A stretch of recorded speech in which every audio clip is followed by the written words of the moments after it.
খুবই গরম পড়েছে এবং যারা খুব স্বাস্থ্য নিয়ে ভাবো তাদের জন্য এই রান্নাটা করছি। খুব অল্প মশলায় রান্নাটা হচ্ছে। তো মাছগুলো ভালো করে ধুয়ে নিয়ে নুন হলুদ দিয়ে ভেজে নিয়েছি।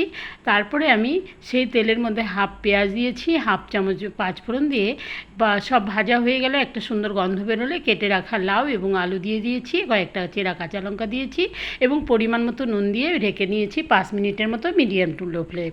এবার ঢাকা খুলে ওখানে আন্দাজ মতো হলুদ দিয়েছি, বেশি হলুদ দেবো না, কেননা লাউয়ের তরকারি একটু সবুজ সবুজ খুব ভালো লাগে। এবারে আবার ঢাকা দিয়ে দিব 5 মিনিটের জন্য মিডিয়াম টু লো ফ্লেমে।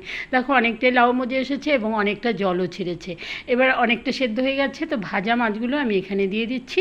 দিয়ে একটু নাড়িয়ে চাড়িয়ে তারপরে কিন্তু একটা মশলা করেছি আমি। হাফ চামচ গোটা জিরে, হাফ পেঁয়াজ এবং কয়েকটা কাঁচা লঙ্কা দিয়ে শিলনোড়ায় বেটে নিয়েছি। একটু গরম জল দিয়ে দিয়েছি। এবার আবারও 5 মিনিটের জন্য ঢাকা দিব মিডিয়াম টু লো ফ্লেমে। অসাধারণ এই রান্নাটা একটিবার করে খাবে।